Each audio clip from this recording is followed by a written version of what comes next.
పరమశివుణ్ణి స్తోత్రం చేశారు. స్తోత్రం చేస్తే జాడీలో ఉన్నటువంటి బూడిదలోంచి సప్తధాతువులు పుట్టి అస్థిపంజర నిర్మాణం జరిగి అందులోంచి 8 సంవత్సరాల ఆడపిల్ల బయటకు వచ్చింది. ఆనాడు వేసుకున్న కంకణములు ఉంగరములతో పైకొచ్చింది. యథార్థంగా జరిగాయండి ఇవన్నీ పుక్కిట పురాణాలు నేను సొంతంగా చెప్తున్నాను అనుకుంటున్నారేమో. ఇవి ఎప్పటివో కావు, కేవలం కొన్ని వందల సంవత్సరాల క్రితం జరిగిన యథార్థాలు ఇవన్నీ. జరిగితే అప్పుడు ఆ పిల్లని వివాహం చేసుకోమన్నారు. ఆ అమ్మాయికి పునర్జన్మనిచ్చాను కాబట్టి నేను తండ్రిని, నేను వివాహం చేసుకోనన్నారు. అది ఆయన ధర్మం అంటే. చేసుకోనని వెళ్ళిపోతే చిట్ట చివరికి ఒకరు అమ్మాయిని తీసుకొచ్చారు, ఆయనకి వివాహం చేశారు. చెయ్యగానే ఆయన స్తోత్రం చేశారు. ఆయన సుబ్రహ్మణ్యావతారం. అది ఎప్పుడూ బ్రహ్మణ్యమే. అది ఊర్ధ్వరేతస్కుడై బ్రహ్మజ్ఞాని అయి బ్రహ్మమై ఉంటారు ఆయన.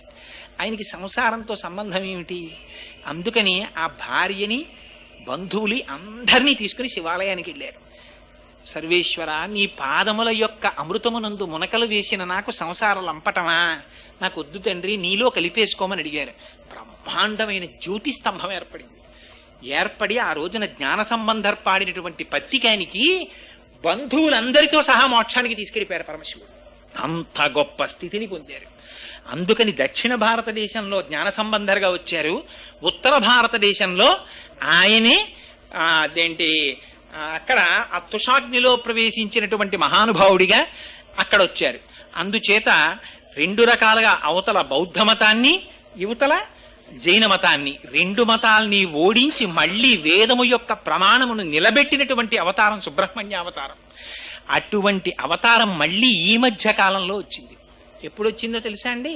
భగవాన్ రమణులుగా వచ్చింది.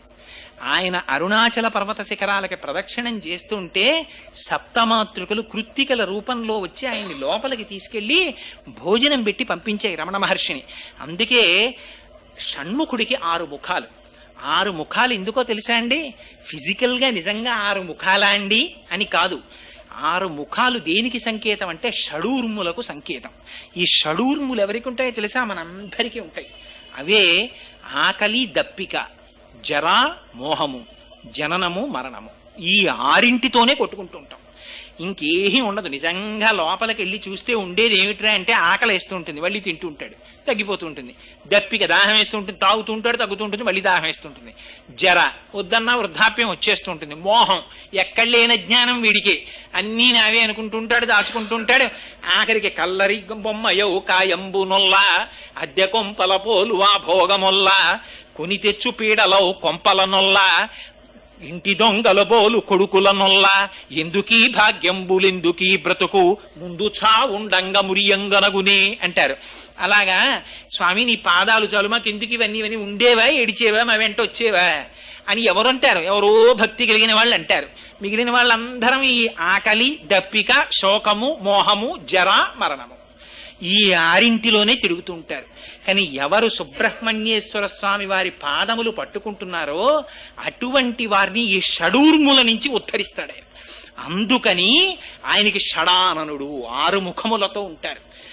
సుబ్రహ్మణ్యేశ్వర స్వామి వారు నెమలి మీద కూర్చుంటారు. ఈ నెమలి ఎక్కడిదో తెలుసా అండి? గరుత్మంతుడు ఆయనకి పట్టాభిషేకం జరుగుతున్నప్పుడు ఇచ్చారు. తర్వాత తారకాసుర సంహారం చేశారు. ఏమంటే నెమలి మీద కూర్చోవడం ఏమిటి? కూర్చోడానికి ఓ సింహాసనం లేదా? అంత పార్వతీ పరమేశ్వరుల పుత్రుడు ఏమిటి ఏమీ లేనట్టు నెమలి మీద కూర్చోవడం ఏమిటి? ఆ నెమలి ఏం నడుస్తుంది, ఈయనేం కూర్చుంటారు, ఎందుకు ఈ అల్లరంతా అంటే నెమలి ఒక గొప్ప విచిత్రం. పైగా మీరు సుబ్రహ్మణ్యేశ్వర స్వామి వారి మూర్తిని చూడండి, ఎద్దులు మూట కట్టేస్తుంది. చేతిలో ఇలా శక్తి ఆయుధాన్ని పట్టుకుని ఉంటారు, ఒక శూలం పట్టుకుని ఇలా విభూతి రేఖలు పెట్టుకుని చేతిలో ఒక ధ్వజం ఉంటుంది, పతాకం, దాని మీద కోడిపుంజోటు ఉంటుంది, కుక్కుట ధ్వజం ఉంటుంది. ఆయన కూర్చునేదో నెమలి మీద కూర్చుంటారు. ఆ నెమలి కాళ్ళ కింద పాము తిరుగుతుంటుంది. మళ్ళీ ఇవన్నీ విచిత్రాలు కావండి. ఎక్కడా లేనిది ఏమిటో కోడిపుంజు ఏమిటి, కూర్చోడానికి ఓ నెమలి ఏమిటి, నెమలి కాళ్ళ కింద పాము ఏమిటి, ఈయనకు 6 ముఖాలు ఏమిటి, వల్లీదేవసేన భార్యలేమిటి, ఏమిటి అల్లరంతా అంటే అందులోనే ఒక గొప్ప రహస్యం. ఆయనకి విశాఖుడు అని పేరు. విశాఖపట్టణానికి పేరు ఎందుకో తెలుసా అండి? విశాఖుడు అన్న పేరు వల్ల వచ్చింది. విశాఖుడు అన్న నామానికి అర్థం ఏమిటో తెలుసా? విశాఖుడు అంటే పరమశివుడికి ఇందాక చెప్పానే స్థాణుహు అని పేరు.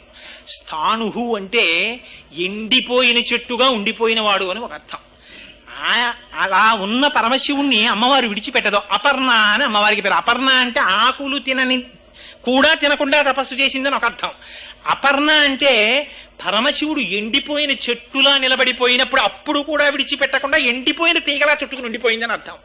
మరి చైతన్యం ఎక్కడుంది అంటే శాఖుడు అంటే శాఖలుంటే కొమ్మలు, విశాఖుడు అంటే కొమ్మలు లేనితనం, ధవ అంటే భర్త కలిగింది, విధవ అంటే భర్త లేనిది. అందుకని విశాఖుడు అంటే శాఖలు లేవు. మరి అప్పుడు సుబ్రహ్మణ్యుడు ఎక్కడ ఉన్నాడు? ఆ చెట్టు లోపలే చిన్న చైతన్య బీజం కింద లోపల ఉండిపోయాడు. ఆ ఎండిపోయిన చెట్టే మళ్ళీ ఆకులు కొమ్మలు అన్నింటితో వచ్చేస్తుంది. ఎక్కడుంది చైతన్యం? లోపల ఉంది చైతన్యం. అందుకని ఆయనకి గుహ అని ఒక పేరు. ఈ గుహ అన్న పేరుతో ముత్తుస్వామి దీక్షితులు వారు తిరుత్తని వెళ్ళి ఆయన మీద పాటలు రాశారు. రాస్తే పరమప్రీతి పొంది సుబ్రహ్మణ్యేశ్వర స్వామి వారు ప్రత్యక్షమయ్యారు. ప్రత్యక్షమై కలకండ నోట్లో పోశారు. పోస్తే అప్పుడే ఓ కీర్తన రాశారు. నాకు కీర్తనలు రావు, కానీ ఎంత అద్భుతమైన కీర్తనో తెలుసా అండి అది. ఆ గుహ అన్న నామంతో ముత్తుస్వామి దీక్షితులు సుబ్రహ్మణ్యేశ్వర స్వామి వారి యొక్క దర్శనం అయిన తర్వాత కీర్తనలు ఇచ్చారు. త్యాగరాజు గారి కీర్తనలు రాశారు. అంతటి మహానుభావుడైన నెమలి మీద ఎందుకు కూర్చుంటారంటే నెమలి పురి విప్పుతుంది. నెమలి మిగిలిన పక్షులన్నింటికీ ఓ గుణం ఉంటుంది, తోక ఒకటే ఉంటుంది దానికి. అది ఎప్పుడో విప్పుతూ ఉండడం, అందులో రంగులు రావడం. అయినా కాకి అంటే దిగుమాల కాకి ఎప్పుడో ఓలాగే ఉంటుంది. అంతే కాకి పురి విప్పిందండి ఎవరు అనరు. నెమలి ఒకటే పురి విప్పుతుంది. పురి విప్పుతుంది, నాట్యం చేస్తుంది, అదో విచిత్రం. మళ్ళీ ఇందులో సుబ్రహ్మణ్యేశ్వర స్వామి వారు నెమలి మీద కూర్చుంటారంటే అర్థం ఏమిటో తెలుసా అంటే కాలం ఎప్పుడు ఒకలాగే కనపడుతుంది. ఏమంటే కాలం గ్రీష్మ ఋతువులో కాలం అంటే కొత్తగా ఉంటుందా అండి? వాచీలు ఏమైనా ఇటు నుంచి ఇటు తిరుగుతాయా అంటే అలా ఏం తిరగవు, ఎప్పుడో ఒకలాగే తిరుగుతాయి గడియారాలు. కానీ మరి ఎక్కడ తేడా వస్తుంది? అగ్ని ముఖంబు పరాపరాత్మకమాత్మ కాలంబు గతి రత్నగర్భ పదము శ్వసనంబు నీ యూర్పు రసన జలేషుండు దిశలు కర్ణంబులు దివము నాభి సూర్యుండు కర్ణులు శుక్లంబు శలిలంబు జఠరంబు చలదులు చదలు శరము సర్వౌషధులు రోమచయము శల్యంబులు అద్రులు మానసం అమృతకరుండు చందములు ధాతువులు ధర్మసమితి హృదయము ఆస్యపంచకముపనిషద్ ఆహ్వయంబైన నీరూపు సరసత్వమై శివాఖ్యయై స్వయం జ్యోతి అయి ఒప్పు ఆజ్యమగుచు అంటారు. నెమలి మీద కూర్చోవడం అంటే నెమలి పురివిప్పుతుంది. పురివిప్పితే రంగులు రంగులు రంగులు రంగులు కనపడతాయి. అలాగే కాలము కూడా 6 ఋతువుల కింద నడుస్తూ ఉంటుంది. ఒక్కొక్క ఋతువులో ఒక్కొక్క కొత్తదనం కనబడుతుంది. ఒక ఋతువులో చెట్లు ఆకులన్నీ రాల్చేస్తాయి, ఒక ఋతువులో చెట్లన్నీ చిగర్చేస్తాయి, ఒక ఋతువులో మంచు పడుతూ ఉంటుంది, ఒక ఋతువులో అపారమైన చెమట పట్టేస్తుంటుంది, ఒక ఋతువులో వర్షం పడుతూ ఉంటుంది, ఒక ఋతువులో ఎండిపోతుంది. ఇన్ని రంగులు ఇన్ని మార్పులు ఎక్కడి నుంచి వచ్చాయి? ఒక కాలంలోంచే ఉంటాయి. ఒక నెమలిలోనే అప్పుడు విప్పేటప్పటికి ఇన్ని రంగులు కనబడతాయి. అంటే కాలమనేటటువంటి నెమలి ఆయన స్వాధీనంలో ఉంటుంది. మనమందరం కాలగతులం అయిపోతాం. అంటే కాలములో పుట్టి కాలములో పడిపోతాం. ఎప్పుడు పుట్టాడండి కోటేశ్వరరావు? 14/7/1959. ఒకనాడు ఈ శరీరం పడిపోతుంది. పడిపోయిన తర్వాత వీడికి ఫోటో ఎక్కుతుంది గోడ మీదకి. అప్పుడు మా అబ్బాయి దాని పక్కన ఇంకొకటి రాసి ఓ డేట్ వేస్తాడు. అలా. కానీ ఇవన్నీ ఎప్పుడు వచ్చాయి? కాలంలో వచ్చాయి, కాలంలో వెళ్ళిపోతున్నాయి. అది కాలములో వచ్చి కాలములో వెళ్ళిపోయేది కాదు, అది ఎప్పుడు ఉండే తత్వం. అందుకని పార్వతీ పరమేశ్వరుల పుత్రుడు. పార్వతీ పరమేశ్వరులు ఒకనాడు ఉండి ఒకనాడు వెళ్ళిపోయిన వారు కాదు.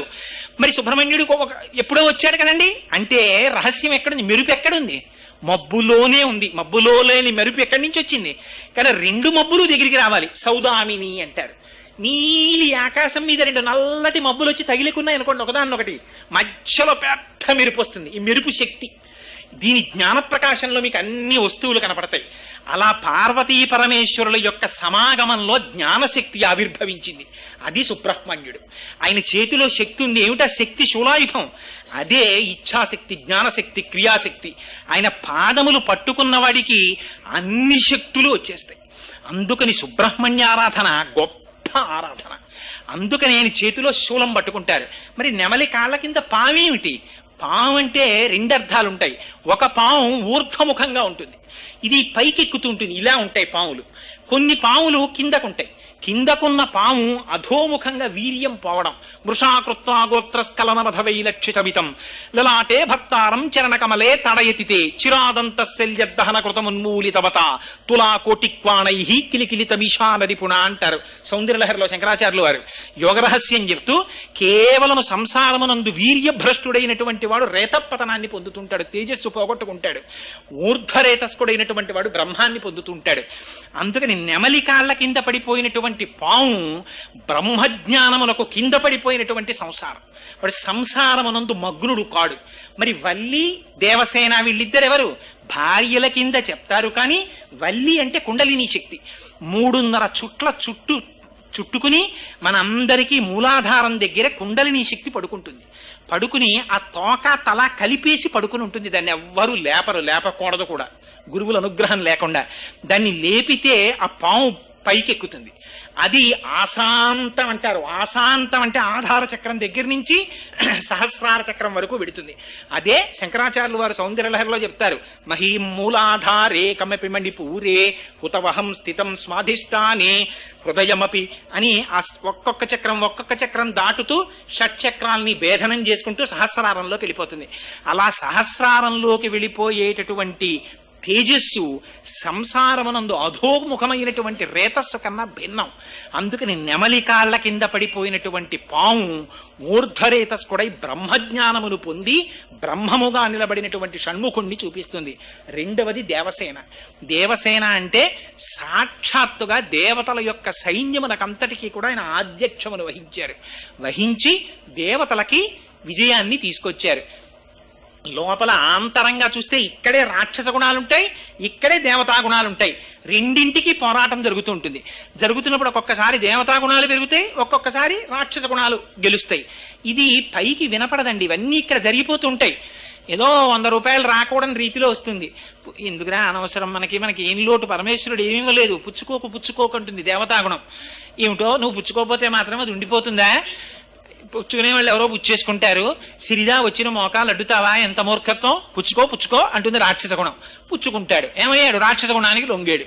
అయ్యయ్యో పుచ్చుకున్నానే అని దాన్ని సత్కార్యానికి వినియోగిస్తాడు. ఇప్పుడు ఏమైంది? దేవతాగుణం నెగ్గింది. అందుకని అమ్మవారికి ఏం బలి ఇవ్వాలి? ఓ పిల్లిని బలిచ్చేయి, ఓ గొర్రెని బలిచ్చేయి, ఓ దున్నపోతుని బలిచ్చేయి అంటారు. ఇవన్నీ బలిచ్చేయి అంటే నిజంగా వాటిని తీసుకొచ్చి చంపేసేయమనే? అది కాదు. గొర్రె అంటే మూర్ఖత్వం, పిల్లి అంటే దొంగతనం, మేక అంటే పిరికితనం, దున్నపోతంటే మోహం. ఈ 4గింటిని తీసుకెళ్లి విడిచిపెట్టేశాయి. ఇవి ఎక్కడి నుంచి విడిచిపెడతారు? మీరు విడిచిపెట్టలేరు. లోపల దేవతాగుణముల యొక్క శక్తి పెరిగితే రాక్షస గుణములు ఓడిపోతాయి. దేవతాగుణములు పెరిగి పోరాటం చేయాలంటే నాయకుడు కావాలి. నాయకుడు ఎవరు? సుబ్రహ్మణ్యుడు. ఆయన పాదములు పట్టుకుంటే లోపల సాత్వికమైనటువంటి గుణములు పెరుగుతాయి, రాక్షసీ గుణములు తరిగిపోతాయి. అదే బ్రాహ్మణ్య శక్తే పరమశివుని యొక్క స్వరూపంగా చెప్తారు. సూర్యుడు, గాయత్రి, అగ్నిహోత్రం. ఆయన పావకి, అగ్నిపుత్రుడు. అందుకని అపారమైనటువంటి తేజస్సు వచ్చింది. తాను చెప్పినటువంటి మాట సత్యం అవుతుంది. అదే చేతిలో పట్టుకున్నటువంటి శూలమనబడేటటువంటి శక్తి. అందుకే ఆ సుబ్రహ్మణ్యారాధన ఎక్కడ చేస్తారో అక్కడక్కడ జరిగేటటువంటి మహోపకారం ఏమిటంటే వంశం నిలబడుతుంది. కారణం ఏమిటి అంటే సుబ్రహ్మణ్యేశ్వర స్వామి వారి సహస్రనామావళిలో మాత్రం ఒక గొప్ప నామం ఉంది, వంశకరాయ నమః అని పేరు ఆయనకి. వంశము నిలబడాలి అంటే సుబ్రహ్మణ్యేశ్వర స్వామి వారి యొక్క అనుగ్రహం కలగాలి. ఆశ్చర్యం ఏమిటంటే ఎవరికైనా సంతానం కలగకపోతే చెప్పేటటువంటి సాధారణమైనటువంటి దోషం కూడా సుబ్రహ్మణ్య సంబంధమైనటువంటి దోషాన్ని చెప్తారు. సరే, ఆయన మళ్ళీ పావుగా నేల మీద కొన్నాళ్ళు తిరిగారన్నారు. దాన్ని ఎందుకు తిరిగారంటే మళ్ళీ వామన పురాణంలో దానికి ఒక రహస్యం చెప్పారు. ఒకసారి బ్రహ్మగారిని అధిక్షేపించారు, అందుకని కొన్నాళ్ళు బాధపడడానికి పావుగా భూమి మీద ఉన్నారని. ఇప్పటికీ కూడా దేవతా సర్పాలని కొన్ని సర్పాలు ఇప్పటికీ సుబ్రహ్మణ్య స్వరూపంగా ఆరాధనను అందుకుంటున్నటువంటి క్షేత్రాలు ఉన్నాయి. ఎక్కడో కాదండి, మన కాకినాడకి కూతవేటు దూరంలో ఉంది అటువంటి క్షేత్రం. మీలో చాలా మందికి తెలిసే ఉంటుంది, పాముల మల్లవరం అని చెప్పి చేబ్రోలుకి కుడిపక్కకి వెడితే ఉంది.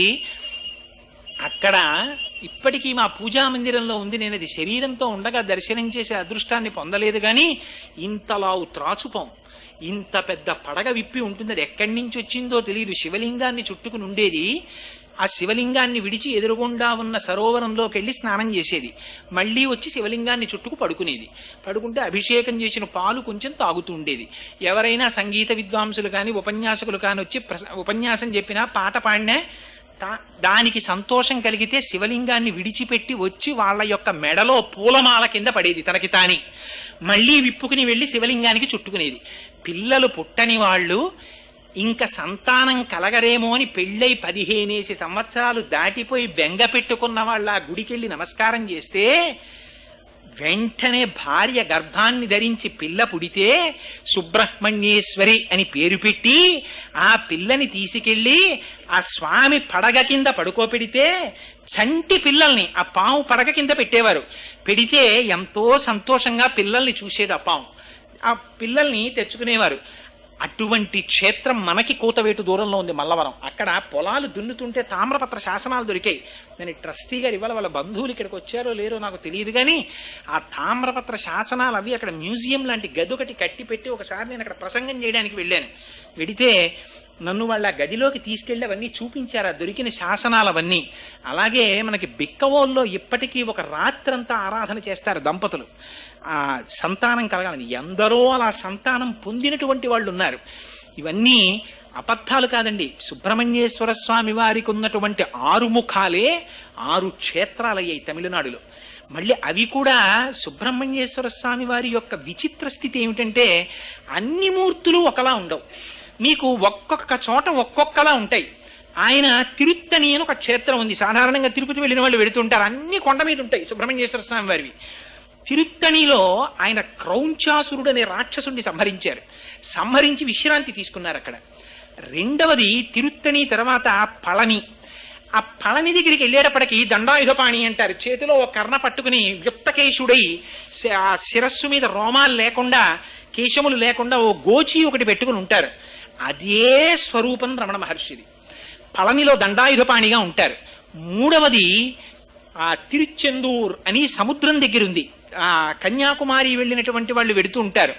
ఆ తిరుచెందూరులో ఉన్నటువంటి స్వామి సముద్రం వంక చూస్తుంటారు. అక్కడే మామిడి చెట్టు రూపంలో వచ్చినటువంటి పద్మాసురుడనే రాక్షసుడిని సంహరించి 2 ముక్కలుగా రాక్షసుడు కోడుకుంటే ఒకటి కుక్కుటంగా ఒకటి నెమలిగా తీసుకున్నారు అని పురాణం చెప్తుంది. అక్కడ నుంచి సంసార సముద్రంలో పెరిగినటువంటి కెరటం సముద్రంలోనే పడినట్టుగా ఆత్మ చైతన్యాన్ని ఆత్మజ్ఞానాన్ని ఇస్తారు తిరుచెందూరు వెళ్ళిన వాళ్ళకి. నాలుగవది తిరుప్పకుండ్రం అని చెప్పి ఒక క్షేత్రం ఉంది మధురైకి దగ్గరలో. ఎంత ఆశ్చర్యం అంటే నాకు అసలు ఆ క్షేత్రం ఉన్నట్టు తెలియదు. నేను మధురై వెడితే ఎవరో చెప్పారు నాకు వెళ్ళండి అని. సరే ఆ క్షేత్రానికి వెళ్ళాను. ఎంత విచిత్రం జరిగిందంటే ఆ రోజునే సుబ్రహ్మణ్యేశ్వర స్వామి వారి కళ్యాణం జరిగిన రోజుట. అక్కడ అలాంటి రోజున అక్కడ కొండ మీదకి దేవాలయంలోకి ఎవరైనా విడితే తన దగ్గర పరుసులో ఉన్న డబ్బులు తీసి తన కుటుంబ సభ్యులందరికీ ఇస్తారట. ఆ రోజున అలా సుబ్రహ్మణ్యేశ్వర స్వామి వారి క్షేత్రంలో తన కుటుంబ సభ్యులకి కానుకలిస్తే వాడి ఊపిరి పోయే వరకు వాడి పరుసులోంచి తీసి కానుకలు ఇవ్వగలిగినటువంటి ఆర్థిక పరిపుష్టి వాడికి ఉంటుందిట. అంత శక్తి ఆ క్షేత్రానికి ఉందిట. భగవానుడు నన్ను తీసుకెళ్లి అలా ఇప్పించాడు నాతోటి. అలా అనుకోకుండా వెళ్ళాను నేను. అందుకని తిరుప్పకుండ్రం అన్నది ఒక క్షేత్రం. అలాగే స్వామిమలై అని ఒక క్షేత్రం ఉంది. స్వామిమలై అపారమైన జ్ఞానం. అక్కడ ప్రణవ రహస్యాల్ని పరమశివుడికి చెప్పారు ఆయన. తండ్రి ఎవరి చేతిలో ఓడిపోవాలని కోరుకుంటాడో తెలుసా అండి? కొడుకు చేతిలో ఓడిపోవాలనుకుంటాడు. చిత్రం ఏంటంటే తండ్రికి కొడుకు చేతిలో ఓడిపోతే గొప్ప సన్మానం అది. అందుకని పరమశివుడంతటి వాడికి ప్రణవం యొక్క అర్థం తెలుసుకోవలసి వచ్చింది. తెలుసుకోవలసి వస్తే సుబ్రహ్మణ్యేశ్వర స్వామి వారు చెప్తా అన్నారు, చెప్పమన్నారు. కానీ నువ్వు నా దగ్గర ప్రణవం వినాలంటే నువ్వు పైన కూర్చుని నీ కింద కూర్చోకూడదు. నేను గురువుని కాబట్టి నేను పైన కూర్చుంటాను, నువ్వు కింద కూర్చోమన్నారు. అందుకని స్వామిమలైలో పైన ఆయన కూర్చుంటారు, కింద తండ్రి కూర్చుంటారు. కూర్చుని ప్రణవ రహస్యాలు విన్నారు. అగస్త్య మహర్షికి అక్కడే ద్రవిడ వ్యాకరణం అంతటినీ నేర్పారు స్కందుడు. అందుకే వారణాసి మహాత్మ్యం అవన్నీ స్కంద పురాణ అంతర్గతమే అయ్యుంటాయి. అది ఒక క్షేత్రం. ఆ తరువాత ఆయన క్రీడాస్థలం అదిగో ఆ అల్ఘర్ కోయిల్ అని చెప్పి ఒక క్షేత్రం ఉంది. అక్కడ స్వామివారి యొక్క క్రీడాస్థలం. ఈ 6 ముఖాలు ఇప్పటికీ కూడా శంకరుల యొక్క సాంప్రదాయంలో పీఠాధిపత్యం స్వీకరించేటటువంటి వారు సర్వసాధారణంగా ఈ 6 ముఖాలుగా ఉన్న సుబ్రహ్మణ్య క్షేత్రాల్ని ముందు పాదచారులై వెళ్ళి దర్శనం చేస్తుంటారు. సాధారణంగా దర్శనం చేసి వస్తుంటారు. ఆ సుబ్రహ్మణ్యుని యొక్క అనుగ్రహం కలిగితే తప్ప యువతల శ్రీ విద్యా సాంప్రదాయంలో కానీ జ్ఞానంలో కానీ వాడొక స్థాయిని పొందలేడు. తమిళనాట అందుకే విశేషమైన సుబ్రహ్మణ్యారాధన చేస్తారు. సుబ్రహ్మణ్యారాధన చేస్తే వచ్చే గొప్ప అదృష్టం ఏమిటో తెలుసా అండి? పార్వతీదేవి సతీదేవిగా ఉన్నప్పుడు శరీరాన్ని దహించేస్తే యోగాగ్నిలో విడిచిపెట్టిన తర్వాత దిగంబరుడై తిరుగుతున్నాడు పరమశివుడు. ఆయన శరీరంలోంచి ఒక స్వేద బిందువు కింద పడింది. ఇది మళ్ళీ శివమహాపురాణాంతర్గతంలోంచి చెప్తున్నాను. కింద పడితే కు అంటే భూమి, జ అంటే పుట్టినవాడు. భూమికి పిల్లవాడు పుట్టాడు ఆ చెమట బిందువులోంచి. దేవతల సృష్టి అంటే బ్రహ్మగారే సృష్టి చెయ్యక్కర్లేదు. దేవతలు రకరకాలుగా సృష్టి చేస్తారు. బ్రహ్మగారికి ఆవలింత వచ్చింది ఒకసారి, ఆవలించి ఇలా అన్నారు, జాంబవంతుడు పుట్టాడు. అందుకని ఒకసారి వినాయకుడు వచ్చి అక్కడ బూడిదని బొమ్మ చేశాడు. గణపతి బొమ్మ చేస్తే బ్రహ్మగారు చూసి భండా అన్నారు వాడిని. వాడు భండాసురుడై పుట్టి కూర్చున్నాడు. గణపతి ఓసారి గడ్డం గోక్కున్నారు, అందులోంచి పెద్ద సృష్టి వచ్చింది. అందుకని దేవతలు అనేక రకాలుగా సృష్టి చేస్తారు. ఆ సృష్టి చేయడంలో ఉన్నటువంటి రహస్యం ఏమిటంటే, ఇదిగో అటువంటి సృష్టికి సంబంధించినటువంటి రహస్యమే ఈ క్షేత్రాలకు సంబంధించినటువంటి 6 క్షేత్రాల్లో కూడా ఉంది. అందుకని ఆ సుబ్రహ్మణ్యేశ్వర స్వామి వారి యొక్క దివ్యమైన పావన చరిత్ర, అదిగో ఆ భూమికి ఆ రోజున పరమశివుని యొక్క స్వేద బిందువు పుడితే ఓ పిల్లవాడు పుట్టాడు. కు అంటే భూమికి జ పుట్టినవాడు కాబట్టి వాడు కుజుడు అయ్యాడు. వాడు పరమశివుడి గురించి తపస్సు చేశాడు. చేస్తే శివుడు ప్రత్యక్షమై అనుగ్రహించి, నువ్వు ఇంత ఘోరమైన తపస్సు చేశావు కాబట్టి నీకు నవగ్రహాల్లో గ్రహస్థానం ఇస్తున్నాను, స్థానాన్ని పొందన్నాడు. ఆ కుజుడి శక్తి ఏమిటో తెలుసా అండి? 3 రకాలుగా ఏడిపించేస్తాడు ఆయన. ఏమిటో తెలుసా అండి? ఒకటి రుణబాధ. కుజగ్రహం గాని సరిగ్గా చూడలేదా, ఎంత ఐశ్వర్యం ఉన్నవాడు కూడా అప్పుచ్చుకుని చీకటి పడ్డాక క్రీనీళ్ళలో తలపాగా కట్టుకు తిరుగుతాడు, గుర్తు పట్టేస్తారేమో అని. అంత ఏడిపించేస్తుంది కుజగ్రహం. రెండోది ఏమిటో తెలుసా అండి? శత్రుబాధ. ఎక్కడికి వెళ్ళినా శత్రువులే కనపడుతుంటారు. పిరికివాడై భయపడిపోతూ జీవితాన్ని గడుపుతాడు. మూడవది ఏమిటో తెలుసా అండి? తన పక్కన నిలబడి తనని రక్షించవలసినటువంటి వాళ్ళ వల్ల రక్షణ పొందలేక శాంతిని కోల్పోతాడు. ఈ 3 కూడా కుజగ్రహం యొక్క అనుగ్రహం లోపిస్తే ఏర్పడతాయి. 3 తట్టుకోలేవు. ఈ 3ంటిని ఇవ్వగలిగినటువంటి కుజగ్రహానికి అధిష్టానం సుబ్రహ్మణ్యేశ్వర స్వామి. సుబ్రహ్మణ్యేశ్వర స్వామి వారి పాదాలు పట్టుకుని ప్రార్థన చేస్తే కుజగ్రహం బాధించదు, వదిలిపెట్టేస్తుంది. దానికి ఒక్కటే మార్గం, వేరే మార్గం లేదు కుజగ్రహాన్ని తప్పుకోవడానికి. అందుకే ఇవాళ దేశంలో గ్రహస్థితి సరిగ్గా లేకనే ప్రమాదాలు అనేకం జరుగుతున్నాయి, కుజగ్రహ దోషం వల్ల ఇవన్నీ. అందుకనే ఇవాళ ఎందుకు వచ్చిందో, లేకపోతే సుబ్రహ్మణ్యేశ్వర స్వామి వారి యొక్క వైభవాన్ని నేను చెప్పగలనా? కానీ చాలు 4 మాటలైనా ఆయన గురించి చెప్పుకుని వింటే, స్కందసాలోక్యతాం వ్రజేత్ ఆయుష్మాన్ పుత్రపౌత్రశ్చ, ఆయుర్దాయం ఉంటుంది, పుత్రపౌత్రాదులు వృద్ధి చెందుతారు. ఏదో ప్రమాదం, బ్రహ్మాండమైన ప్రమాదం జరిగి తల పగిలిపోవలసినటువంటి వాడికి కాలు ఫ్రాక్చర్ అయి బతికి బట్ట కట్టేసి తండ్రి కొడుకు దక్కుతాడు. చాలదో ఆయన అనుగ్రహం ఉందన్నమాట గుర్తు. సుబ్రహ్మణ్యేశ్వర స్వామి వారి యొక్క అనుగ్రహం ఉంది కాబట్టి జాతకంలో తేడా వస్తే శరీరానికి శీర్షాన్ని కొట్టవలసిన వాడు తలని కొట్టకుండా కాలుని కొట్టి వదిలిపెట్టేస్తాడు. సుబ్రహ్మణ్యానుగ్రహం ఉంది కాబట్టి, లేకపోతే ఏడిపించేస్తాడు. అందుకని అంతటి అమంగళాన్ని కూడా చిన్న అమంగళం కింద తీసేస్తాడు. నమశివాభ్యాం అశుభాపహాభ్యాం పరస్పరాశ్లిష్ట వపుత్తరాభ్యాం నగేంద్ర కన్యా వృషకేతనాభ్యాం నమో నమశంకర పార్వతీభ్యాం అని స్తోత్రం చేస్తున్నాం. అందుకని అటువంటి పరమపావనమైనటువంటి సుబ్రహ్మణ్యేశ్వర స్వామి వారి యొక్క చరిత్ర, ఆయన వైభవం, ఆయన ఉండేటటువంటి ఆ క్షేత్రాల పేర్లు ఒక్కసారి స్మరించినంత మాత్రం చేత చాలు. కరావలంబం అంటారు. కరావలంబం అంటే, స్వామి నాకు చెయ్యినియ్యి, చేతులనియ్యి. చేతులు ఏం చేసినా దీంతోనే చెయ్యాలి. చిత్రం ఏమిటంటే, దీంతో చేసినవన్నీ మళ్ళీ ఇక్కడికి ఎక్కుతాయి. ఎలా ఎక్కుతాయో తెలుసా అండి? ఇప్పుడు నేను చేస్తున్నాను అన్నీ దీంతో చేస్తాం. దీంతో చేసినటువంటి వాటి వల్ల వచ్చేటటువంటి ఫలితాన్ని పంచుకునేటటువంటి ఎవ్వరికీ దీంతో వచ్చిన ఫలితంతో సంబంధం ఉండదు. వీడు తేకూడనివన్నీ దీంతో పట్టుకొచ్చేస్తాడు. దీన్నంతటినీ వాళ్ళు పనిచేసుకుంటారు. ఇంట్లో వాళ్ళు చీరలు కుట్టించేసుకుంటారు, ప్యాంట్లు కుట్టించేసుకుంటారు, చొక్కాలు కుట్టించేసుకుంటారు, ఫీజులు కట్టేసుకుంటారు, అన్నీ అయిపోతాయి. వాడెవ్వడి ఖాతాలో 5 పైసలు నష్టం కూడా వేయరు. వాడి తప్పు లేదు, యజమాని తేవాలి, తెచ్చాడు, వాడి కర్మ, వాడు అలా తెస్తే.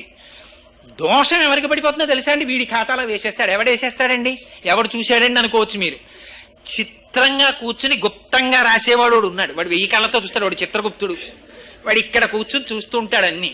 వాడికి సూర్యుడు చంద్రుడు సాక్షి. అందుకనే పరమాత్మని ఎక్కడ చెప్పినా సూర్యచంద్రుల నేత్రాలంటారు. మీరు శ్రీ మహావిష్ణువుని తీసుకోండి. క్షీరోధన్వత్ ప్రదేశే శుచమణి విలసత్ సైకతే మౌక్తికానాం మాలా క్లుప్తా సనస్త స్ఫటిక మణినిభైర్మౌక్తికైర్మండితంగా శుభ్రైరభ్రైరధభ్రైరుపరి విరచితైర్ముక్త పీయూష వర్షై ఆనందీన పునీయాత్ తరినలిన గదాశంక పాణిర్ముకుంద భూః పాదౌ యస్య నాభిః వియదసురనిలచంద్ర సూర్యౌ చ నేత్రే. చంద్రసూర్యౌచ నేత్రే అంటాం. పరమశివుడికి చెప్తే వందే శంభుమమాపతిం సురగురుం వందే జగత్కారణం వందే పన్నగభూషణం మృగధరం వందే పశూనాంపతిం వందే సూర్య శశాంక వన్యనయనం అంటాం. అమ్మవారి గురించి చెప్తే సూర్యచంద్రులు ఇద్దరు నేత్రములుగా కలిగిన తల్లి అంటాం. ఏమిటి అందరికీ సూర్యుడు చంద్రుడి కళ్ళు ఎలా ఉంటారండి అంటే సాక్షిగా దివారాత్రములలో జరుగుతున్న అన్ని వాళ్ళు చూస్తూ ఉంటారు. చిత్రంగా చూసి గుప్తంగా ఇక్కడ రాస్తారు అకౌంట్ రాసి దీన్ని ప్రారంభం అక్కడికి తీసుకెళ్లి సంచితంలో వేస్తారు, డిపాజిట్ వేసి ఈ శరీరం పడిపోయాక ఏ శరీరాన్ని పొందాలో డిసైడ్ చేసేది ఆఖరి ఊపిరి. వీడు దేనికి అలవాటు పడిపోతున్నాడో చూస్తారు. చూసి పరమాత్మ రాగద్వేషాలు ఆయనకి ఉండవు. ఓపిక ఉన్నప్పుడు ఎటువైపు మనసు వెళ్ళిపోతుందో చూస్తారు. ఓపిక ఉండగా ఇటువైపు లేదనుకోండి, ఎప్పుడు ద్రవ్యం వైపే తిరిగాడు అనుకోండి, ఆయన ఏం పట్టించుకోడు, తిరగరా నాయన నీ ఇష్టం అంటారు. కాని బ్రతికియున్నన్నాళ్ళు నీ భజన తప్పను కాని మరణకాలమునందు మరతునేము ఆవేళ యమదూతలాగ్రహంబున వచ్చి ప్రాణముల్ పెకలించి పట్టునప్పుడు కప వాత పైచముల్ కప్పగా శ్రమచేత కంపముద్ధవమంది కష్టపడుచు నారాయణాయంచు నా జింహతో నిన్ను పిలుతునో శ్రమచేత పిలువలేను నాటికిపుడి నీనామస్మరణ చేతు చెవినిడవయ్యభూషణ వికాస శ్రీధర్మపుర నివాస దుష్ట సంహార నరసింహ దురిత దూరాన్ని ఏడుస్తారు. స్వామి నారాయణ నారాయణ అని ఇప్పుడే అంటానయ్యా, వినవయ్యా తండ్రి, అప్పుడు అనగలను అని. అలా అనకుండా రిటైర్ అయ్యాక చూసుకున్నా ఎందుకు సార్ ఇప్పుడు ఇవన్నీ అంటే, ఊపిరి వెళ్ళిపోయే ముందు మనస్సులో నిద్రాణమైనటువంటి స్థితి ఒకటి ఉంటుంది, అది నిద్రలేస్తుంది. ఇన్నాళ్ళు వీడి ఆభిముఖ్యం ఎటుందో అదే చూపిస్తుంది. చూపిస్తే పరమాత్మ ఏం చేస్తారంటే, నాన్న నీకు ఇది ఇష్టం కదరా, అది అనుభవించడానికి కావలసిన శరీరాన్ని పుచ్చుకో అంటారు. హరిణాపి హరిణాపి బ్రహ్మణాపి సురైరపి లలాట లిఖితారేఖా పరిమాష్ట్రం నశక్యతే. వీడు తెచ్చి ఇంట్లో కుండల్లో పెట్టి పాస్ పుస్తకాల్లో పెట్టి నాది నాదిని విర్రవీగాడు కదూ, ఈ విర్రవీగిదంతా దశమస్కంధంలో చెప్పేస్తారు. వారి ఇల్లు సొచ్చి కడవల దూరంబుగా నెయ్యి త్రాగి తుద నా కడవల్ వీరింట నీసుతుండిడ వారికి వీరికి ని పెద్ద వాదయ్య సతి. ఆ ఇంటి పక్కనే చాకలు అడిగాను, లేకపోతే ఇంకా బాగా డబ్బు లేనివి అడిగాను పుట్టి రాత్రి గంజికి లేక వాళ్ళ ఇంట్లో కుక్కర కోతేసి ఒక గంట అయిపోయిన తర్వాత అమ్మా భోజనాలు అయిపోతే కొంచెం గంజిపోయింది అమ్మా అంటే, నీ మొహం గంజి ఎక్కడ రా, ఎప్పుడో పోయింది, మేము కుక్కర్లో వండుకుంటాం అంటారు వాళ్ళు. ఆ ఇంట్లో కొండే ఇప్పుడు ఖాళీ కొండగా ఇంట్లోకి వచ్చింది. ఇది మార్చేవాడు చిత్రగుప్తుడు. అందుని అటువైపు లేకుండా ఇటువైపుకి మారాలంటే ఆయన పాదములు పట్టుకోవాలి. ఎందుకని ఆయన పాదాలు పట్టుకుంటే అంత తొందరగా అనుగ్రహం. వాడు పార్వతీ పరమేశ్వరుల పుత్రుడు. పార్వతీదేవి అపార అనుగ్రహ రాశి, పరమశివుడు అపార అనుగ్రహ రాశి. వాళ్ళిద్దరూ జగతపితరవు వందే పార్వతీ పరమేశ్వరవు. ఇప్పుడు ఒకరి అనుగ్రహం కాదు, ఇద్దరి అనుగ్రహాల కలపోత ఆ పిల్లవాడు. అందుకని ఆయన అనుగ్రహ స్వరూపుడు. అందుకని ఆయన ఇంకో పేరు పెట్టాల, సుబ్రహ్మణ్యుడు. ఆయన పాదములు పట్టుకుంటే అన్నీ ఆయన చూసుకుంటాడు. నీకు తూబెంగా అన్నీ ఆయన ఇచ్చేసి నిన్ను ఎటువైపుకు నడిపించాలో అటువైపుకు నడిపిస్తాడు. కుజగ్రహ బాధల నుంచి తప్పిస్తాడు. అంత పరమపావనమైనటువంటి సుబ్రహ్మణ్యేశ్వర స్వామి వారి యొక్క దివ్య వైభవాన్ని ఒకే ఒక్క విషయం మనవి చేసి పూర్తి చేస్తాను. గణపతి స్థపతి అని ఒక శిల్పి ఉన్నారు. చంద్రశేఖర పరమాచార్యుల వారు ఆయన్ని కారణజన్ముడని పిలిచేవారు. ఆయన కొన్ని వందల సంవత్సరాల నుంచి నదులలో ప్రవాహంలో నానిపోయిన శిలల్ని గుర్తించారు. గుర్తించి అది సుబ్రహ్మణ్య స్వరూపంగా మలచడానికి కొన్ని లక్షలు అవుతుంది. ఎవరు పెడతారు ఈ రోజుల్లో అంత డబ్బు? అందులో సుబ్రహ్మణ్యేశ్వర స్వామి వారి యొక్క స్వరూపాన్ని, వల్లి దేవసేన విగ్రహాలు ఎలా ఉండాలి, ఎటువైపుకి ఎంతంత వంగి ఉండాలి, ఇవన్నీ తెలియాలంటే దానికి అపారమైన శాస్త్ర ప్రవేశం ఉండాలి. ఎంతో నియమనిష్టలతో విగ్రహాలని చెక్కాలి. ఎవరు చేస్తారు? చిత్రం ఏమిటంటే, ఆయన విశాఖపట్నం శారదాపీఠాధిపతుల దగ్గరికి వచ్చి అడిగారు, స్వామి నేను పెద్దవాడిని అయిపోయాను, నాకు ఆ విగ్రహం చెక్కాలనుంది, అది దాసాంజనేయుడు, ఇన్ని లక్షల రూపాయలు అవుతుంది, ఎవరు చెక్కిస్తారు ఈ రోజుల్లో అని. మరి నిజంగా ఆ స్వామివారి నోటంటే ఎందుకు వచ్చిందో, ఎన్ని లక్షలు అవుతుందని అడిగారు. ఇన్ని లక్షలు అన్నారు. మీరు పని ప్రారంభించేయండి, మేము ఇచ్చేస్తామని గబగబా నలుగురికి ఫోన్ చేశారు. వాళ్ళు నలుగురు గబగబా డీడీలు పట్టుకొచ్చి ఇచ్చేశారు. అది అనుకున్న సమయానికి ప్రారంభమైతే మా అదృష్టం ఏమిటంటే, ఆ సుబ్రహ్మణ్యేశ్వర స్వామి వారి ప్రతిష్ఠ జరిగినటువంటి రోజుల్లో సుందరకాండ చెప్పమని నన్ను ఆహ్వానించారు. ఇది నాకు నిజంగా స్వామి యొక్క అనుగ్రహం అనుకుని అక్కడికి వెళ్ళా. విడితే నిజంగానండి ఆ విగ్రహాలు చూస్తుంటే, అవి విగ్రహాలు అనకూడదు, ఆ మూర్తుల్ని చూస్తుంటే అందం రాశీభూతం అయిపోయినట్టు ఉంటుందండి. అందానికి అందం ఎవరిదో తెలుసా అండి? పరమశివుడిది. పరమశివుడు చూడ్డానికి అలా ఉంటాడు. ఏమిటో ఒళ్ళంతా ఇలా జటలు కట్టేసుకున్నట్టు, ఇలా గంగ కారిపోతున్నట్టు. ఆయన ఎవరో పాట పాడాడు ఆ మధ్య, ఎవరో నాకు ఒక క్యాసెట్ ఇచ్చారు ఈ పాట వినండి అని. ఎంత ఆశ్చర్యపోయానంటే, ఏదైనా చూడకూడదు చూస్తే శివశివ శివశివ అంటాం, ఇదేమిటే నిన్ను చూస్తే నువ్వే ఇలా ఉంటావు, చేతిలో ఓ పుర్రె, విషం తాగేస్తూ ఉంటావు, పెద్ద పెద్ద జడలు, మెడలో పుర్రెల మాల, రక్తం ఊడిపోతున్న ఏనుగు చర్మం, ఇవన్నీ ఏమిటి? ఇవన్నీ చూస్తే నిన్ను చూసేమనాలి, ఇంకా చూడకూడదు చూస్తే శివశివ అంటాం, నిన్ను చూస్తే ఏమనాలి అని ఆయన పాట పాడాడు. అందులో అంత నిందాస్తుతి, ఎంత గొప్పగా ఉందో ఆ పాట నిజంగా. ధూర్చటి కాళహస్తీశ్వర శతకంలో మాట అంటాడు, వన్నే ఏనుగుతోలు దుప్పటము, బువ్వా కాలకూటంబు, చేగిన్నే బ్రహ్మకపాలము, ఉగ్రమగు భోగే కంఠహారంబు, నిన్నీలాగున నుండియున్ తెలిసియున్ నీపాద మూలంబులన్ చేర్చెన్ నారాయణుడిట్లు మానసమునన్ శ్రీకాళహస్తీశ్వర. స్వామి నువ్వు చూస్తే వన్నే ఏనుగుతోలు దుప్పటము, రక్తం కాలిపోతున్న ఏనుగు చర్మం ఒకటి నీకు ఒంటి మీద చర్మ వస్త్రం, వన్నే ఏనుగుతోలు దుప్పటము, బువ్వా కాలకూటంబు, విషం దాగేస్తుంటావు, చేతిలో చూస్తే బ్రహ్మకపాలం. ఇంత అందగాడి స్వామి నువ్వు, నిన్ను ప్రేమించాడేమిటయా శ్రీమన్నారాయణుడు. ఆయన చూస్తే శాంతాకారం భుజగశయనం పద్మనాభం సురేశం విశ్వాకారం గగన సదృశం మేఘవర్ణం శుభాంగం లక్ష్మీకాంతం కమలనయనం యోగిహృజ్జానగమ్యం వందే విష్ణుం శశంక చక్రం సకిరీట కుండలం సపీత వస్త్రం సరసైరుహేక్షణం సహారవక్షస్థల శోభికౌస్తుభం. అటువంటి వాడు నీ పాదాలు పట్టుకోవడం ఏమిటి? నిన్ను ప్రేమించడం ఏమిటి? నీకు భార్య అవ్వాలని హరిహరావతారంగా నీలో సగభాగానికి రావడం ఏమిటి? అంటే పరమశివుని యొక్క సుందరత్వం ఏమిటో చెప్తుంది. అందుకని సుందరకాండకు సుందరకాండ అన్నారు. నిఘంటువులలో సుందర అంటే శివ అనర్థం. ఆ కాండంతా మంగళకాండ, శివ తేజస్సుగా వెళ్ళారు, రుద్ర తేజస్సుతో ఆంజనేయ స్వామి. అందుకని అది సుందరకాండ. అందుకని అదిగో అటువంటి పార్వతీ పరమేశ్వరుల యొక్క తేజస్సు ఏకమైతే వచ్చినటువంటి మెరుపు లాంటి వారు సుబ్రహ్మణ్యుడు. అందుకే ఆ మూర్తిని మీరు ఇలా చూడండి, కాసేపు సరైన చిత్రాన్ని పట్టుకుని అలా చూడండి. నిజంగా చెప్తున్నాను, ఒక 8 నిమిషాలు 10 నిమిషాలు చూశాక అటు ఇటు చూసి ఎవరో చూడలేదంటే ఓ ముద్దు పెట్టుకో బుద్ధి వస్తుంది. మిగిలింది ఇంకా మీకు ఏ దేవతా స్వరూపానికి అంత ఆకర్షణ ఉండదు. ఆ బుగ్గలు, ఆ విభూతి, పిల్లాడు, ఆ బాలసుబ్రహ్మణ్యం, ఆ చేతిలో ఆ పట్టుకున్నటువంటి ఆ శూలం, ఎంత సాత్వికంగా ఎంత అందంగా ఉంటారో ఆయన. అందుకని అదిగో అటువంటి మూర్తి, ఉపాసనాయోగ్యత కలిగిన మూర్తి. అటువంటి మహానుభావుడి గురించి 4 మాటలు చెప్పుకునేటటువంటి అదృష్టాన్ని పరమాత్మ కటాక్షించడం. మీ అందరూ నాకేం తెలియకపోయినా పాపం ఎప్పుడు ఇలాగే అయ్యో మనం వినకపోతే వీడు ఎవరికి చెప్పుకుంటాడని వింటూ ఉంటారు నా యందు అనుగ్రహంతో. అందుకని నన్ను ఇలా కటాక్షించిన మీ అందరికీ కూడా ధన్యవాదాలు తెలియజేసుకుంటూ, రేపటి రోజు సాయంకాలం అక్కడ దక్షిణామూర్తి స్తోత్ర వైభవం కాసేపు మాట్లాడతాను. మీలో సానుకూలత ఉన్నవాళ్ళు ఉంటే రండి. రేపు గురు పౌర్ణమి కాబట్టి ఆ పుష్కర మహాత్యం గురించి మంచి మాట చెప్పారు. గోదావరి నది పుష్కరాలు వస్తున్నాయి కదండి. పుష్కరాలంటే ఆ పుష్కరుడు బ్రహ్మగారి యొక్క కమండలంలో ఉంటాడు. బృహస్పతి మిగిలిన గ్రహాలతో పాటుగా తనకు వైభవం కోసమని ఆ పుష్కరుణ్ణి నేను ఎక్కడికెడితే అక్కడికి ఆయన రావాలని అడిగారు.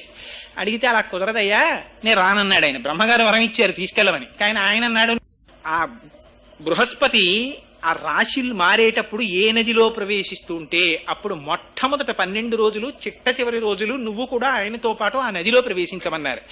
అందుకని పుష్కరుడు వచ్చి ప్రవేశిస్తాడు. గురుగ్రహం యొక్క అనుగ్రహం కలుగుతుంది. మీకు దక్షిణామూర్తి స్తోత్రం ఒకటి ఎందుకు వింటారో తెలుసా అండి? దక్షిణామూర్తి స్తోత్రాన్ని శంకరాచార్యుల వారు ఇవ్వడంలో ఒక గొప్ప ప్రయోగం చేశారు.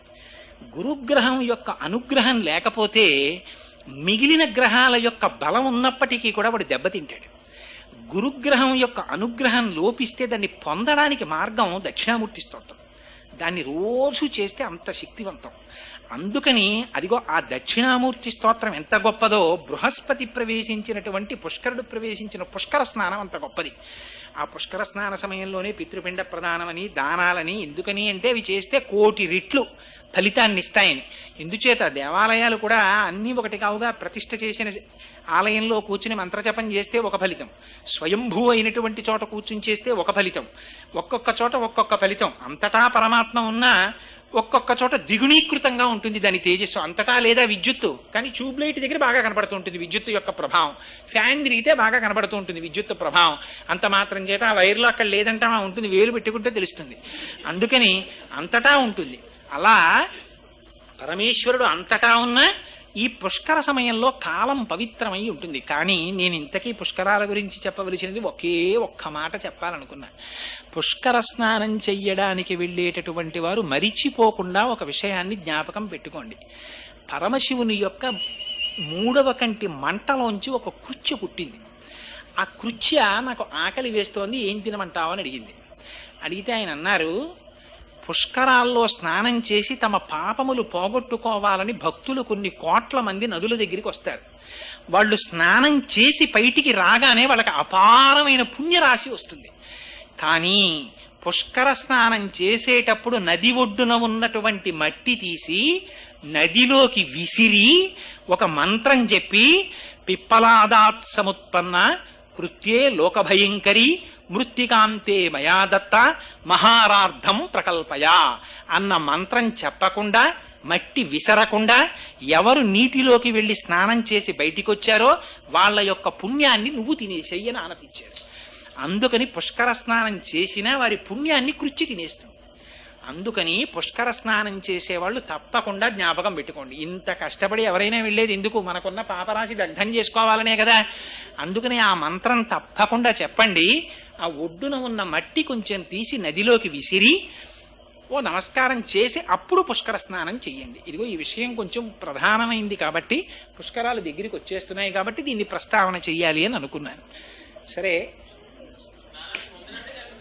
స్నానం చేయడానికి ముందరేనండి, స్నానం చేయడానికి ముందరే అయ్యా ఒక్కసారి అందరం కూడా ఈ సుబ్రహ్మణ్యేశ్వర స్వామి వారి యొక్క అష్టకాన్ని ఒక్కసారి మనం పలికితే చాలా మంచిది. అందుకని అందరం మమదేహి కరావలంబం అంటారు. స్వామి నాకు చేతులు ఇవ్వయా అని అడుగుతారు. ఇది పరమపావనం. అటువంటి స్తోత్రం అందరం చెప్దాం. కూర్చోండి. పాపం మోహన్ రావు గారు రంగరామానుజీయ స్వామి వారి వంటి మహానుభావుల యొక్క తర్ఫీదులో ఉన్నవారు కాబట్టి వారిలాగే వారు కూడా చక్కగా అన్నీ కూడా పేజీలు వేసి అవి చేశారు. పైగా సుబ్రహ్మణ్యేశ్వర స్వామి వారి అవతారం శివకేశవ అభేదం. ఎందుకో తెలుసా అండి? వల్లీ దేవసేన శ్రీ మహావిష్ణువు యొక్క కుమార్తెలు.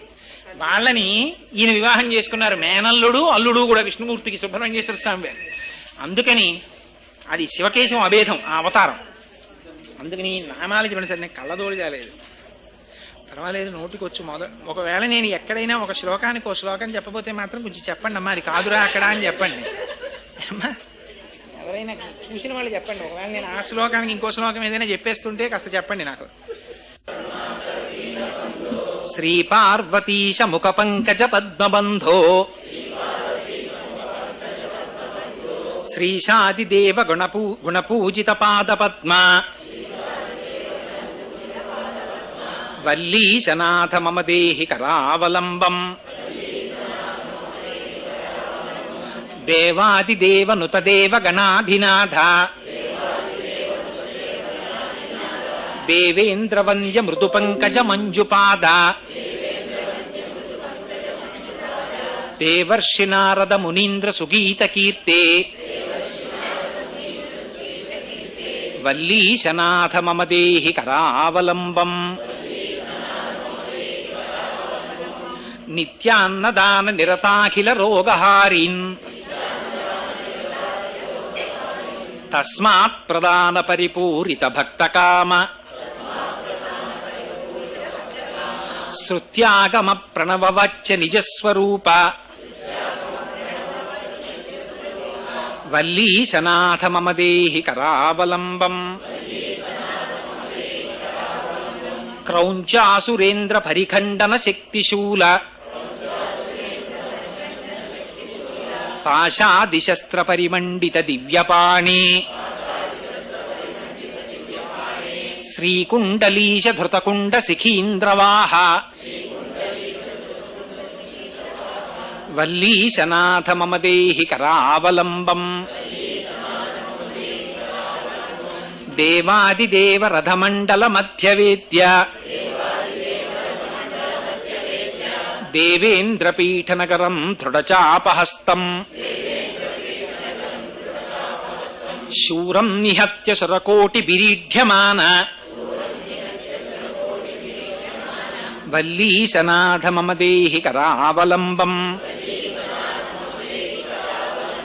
హారాదిరత్నమణియుక్త కిరీటహార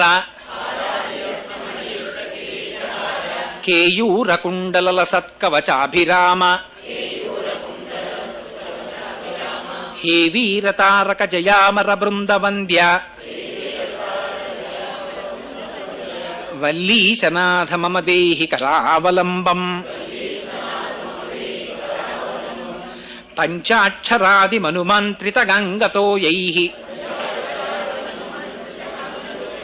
పంచామృతైః ప్రముదితేంద్ర ముఖైర్మునీంద్రైః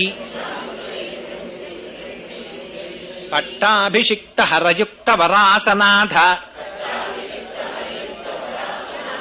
వల్లీశనాథ మమ దేహి కరావలంబం శ్రీకార్తికేయ కరుణామృత పూర్ణ దృష్ట్యా శృత్యాగమ ప్రణవవాచ్య నిజస్వరూప కామాదిరోగ కలుషీకృత దుష్టచిత్తం సిక్త్వా తు మామవకళాధర కాంతికాత్య వల్లీశనాథ మమ దేహి కరావలంబం సుబ్రహ్మణ్యాష్టకం పుణ్యం ఏ పఠంతి ద్విజోత్తమాః తే సర్వే ముక్తి మాయాంతి సుబ్రహ్మణ్య ప్రసాదతః సుబ్రహ్మణ్యాష్టకం పుణ్యం ప్రాతురుద్ధాయ యః పఠేత్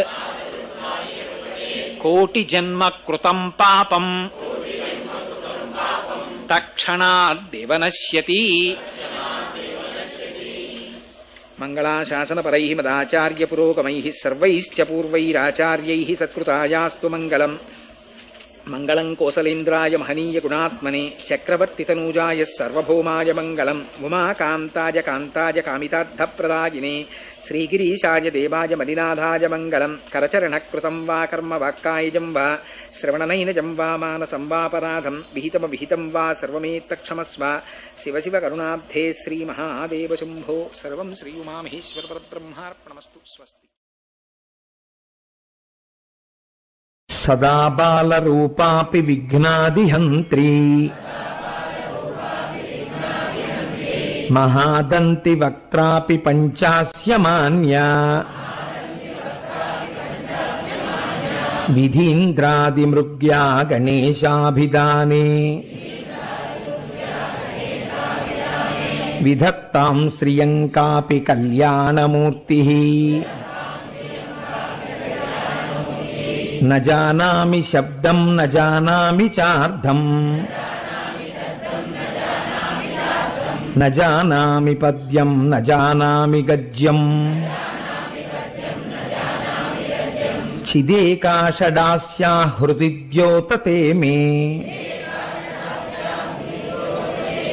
ముఖాన్నిస్సరంతే గిరిశ్చాపి చిత్రం.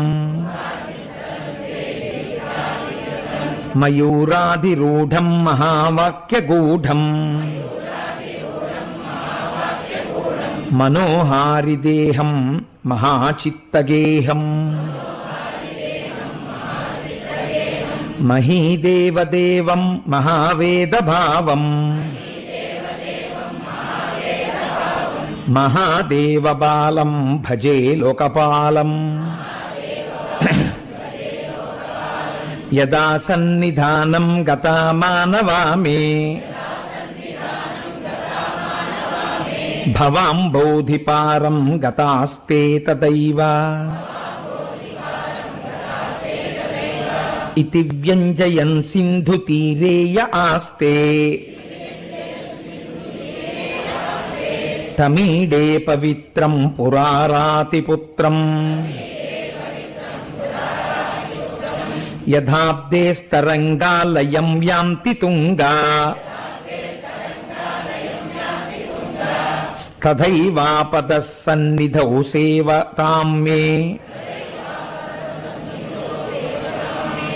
ఇతి వోర్మి పంక్తిర్నృణాం దర్శయంతం సదా భావయే హృత్సరోజే గుహంతం.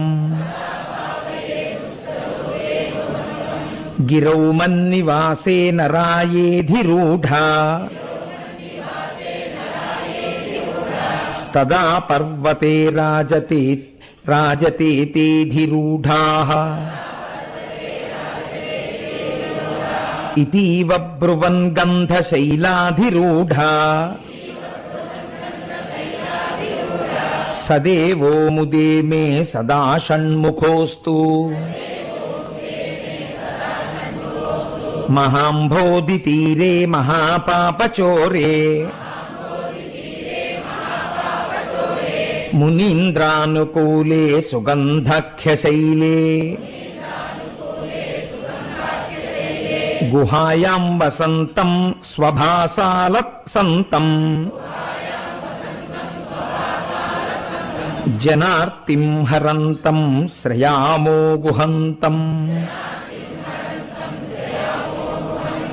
లసత్స్వర్ణగేహే నృణాం కామదోహే సుమస్తోమ సంచన్న మాణిక్యమంచే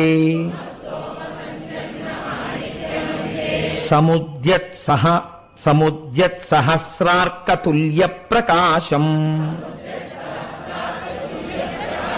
సదా భావయే కార్తికేయం సురేశం రణధ్వంసకే మంజులేత్యంతశోణే మనోహారి లావణ్య పీయూషపూర్ణే మనఃషట్పదో మే భవక్లేశతప్త సదా మోదతాం స్కందతే పాదపద్మే సువర్ణాభ దివ్యాంబరైర్భాసమానాం వణత్కింకిణీ మేఖలా శోభమానాం లసద్దేమ పట్టేన విద్యోతమానాం కటిం భావయే స్కంద తే దీప్యమానాం పులిందేశ కన్యా ఘనా భోగతుంగ స్తనాలింగనాసక్త కాశ్మీర రాగం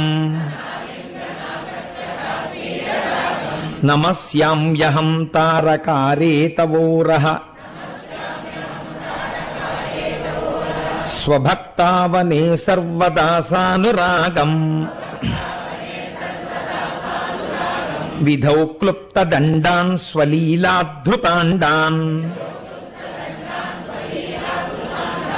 నిరస్తే భశుండాన్ దిశత్కాలదండాన్ హతేంద్రారిషండాన్ జగత్రాణశౌండాన్ సదా తే ప్రచండాన్ శ్రయే బాహుదండాన్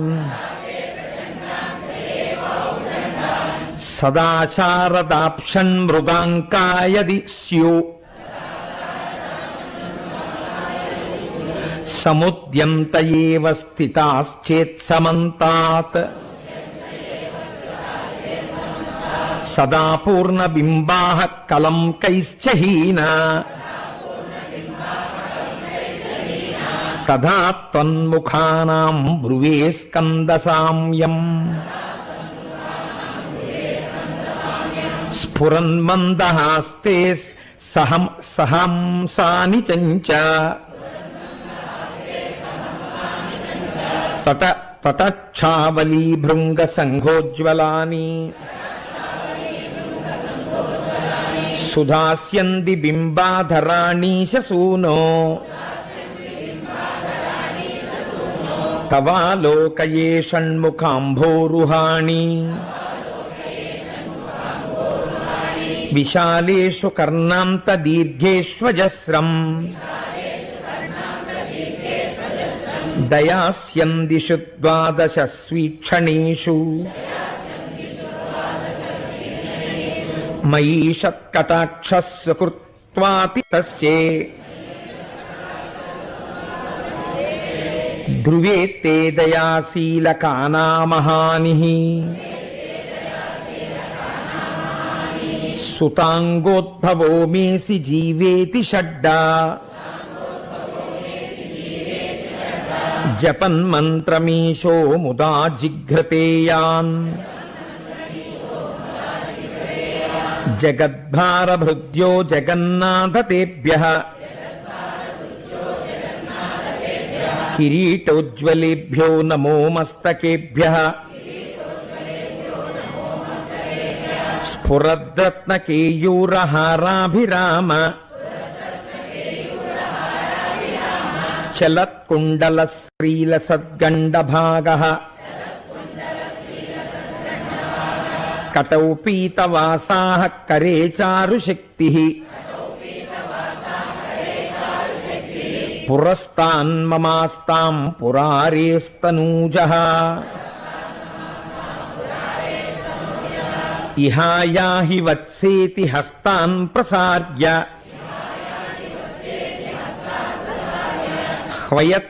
హ్వయత్యాదరాచ్చంకరే మాతురంకాత్ సముత్పత్యతాతం శ్రియంతం కుమారం హరాశ్లిష్టగాత్రం భజే బాలమూర్తిం కుమారేశ సూనో గుహస్కందసేన పతే శక్తిపాణే మయూరాధిరూఢా పులిందాత్మజాకాంత భక్తార్తిహారిన్ ప్రభో తారకారే సదా రక్షమాం త్వం ప్రశాంతేంద్రియే నష్ట సంజ్ఞే విచేష్టే కఫోద్గారివక్త్రే భయోత్కంపిగాత్రే ప్రయాణోన్ముఖే మయ్యనాథేత దీనాం ద్రుతం మే దయాళో భవాగ్రే భత్వం కృతాంతస్య దూతేషు చండేషు కోపా దహచ్చింది బిందీతి మాం తర్జయత్సు మయూరం సమారుహ్య మాభైరితి త్వం పురశక్తిర్మమాయాహి శీఘ్రం ప్రణామ్యాస కృత్పాదయోస్తే పతిత్వా ప్రసాద్య ప్రభో ప్రార్థయేనేకవారం న వక్తుం క్షమోహం తదానీం దయాలో న కర్యాంతకాలే మనాగప్యుపేక్షా సహస్రాండభోక్తా త్వయా శూరనామా హతస్తారకः సింహవక్త్రశ్చ దైత్యః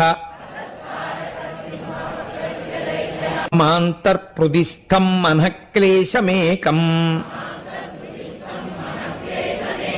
నహంసి ప్రభో కిం కరోమి క్వయామి అహం సర్వదా దుఃఖభారావసన్నో భవాం దీనబంధుస్త్వదన్యం న యాచే భవద్భక్తిరోధం సదా క్లుప్తబాధం మమాధిం ధృతం నాశయో మాసు తత్వం అపస్మారకుష్టక్షయార్హ ప్రమేహ జ్వరోన్మాదగుల్మాది రోగా మహాంతః పిశాచాశ్చ సర్వే భవత్పాత్రభూతిం విలోక్య క్షణాత్తారకారే ద్రవంతే దృశి స్కందమూర్తి శ్రుతౌ స్కందకీర్తి ముఖే మే పవిత్రం సదా తచ్చరిత్రం కరే తస్య కృత్యం వపుస్తస్య భృత్యం గుహే సంతు లీనా మమాశేష భావాః మునీనాముతాహో నృణాం భక్తిభాజాం మనోభీష్టప్రదాః సంతి సర్వత్ర దేవాః నృణామంత్యజానామపి స్వార్థదాని గుహాద్దేవమన్యం న జానే న జానే కలత్రం సుతా బంధువర్గ పశుర్వా నరో వాధ నారీ గృహే యే మదీయాః యజంతో నమంతస్తువంతో భవంతం స్మరంతశ్చ తే సంతు సర్వే కుమారా మృగా పక్షిణోదం శకాయే చ దుష్టా స్తథా వ్యాధయో బాధకాయే మదంగే భవచ్చక్తి తీక్ష్ణాగ్ర భిన్నాః సుదూరే వినశ్యంతు తే చూర్ణితి క్రౌంచ శైలా జనిత్రీ పితా చ స్వపుత్రాపరాధం సహేతే న కిం దేవసేనాధినాథః అహం వాతి బాలో భవన్ లోకతాతః క్షమస్వాపరాధం నమస్తం మహేశ నమః కేసినే శక్తయే చాపి తుభ్యం నమశ్చాగతుభ్యం నమః కుక్కుటాయ నమః సింధవే సింధుదేశాయ తుభ్యం పునఃస్కందమూర్తే నమస్తే నమోస్తు జయానంద భూమన్ జయాపారధామన్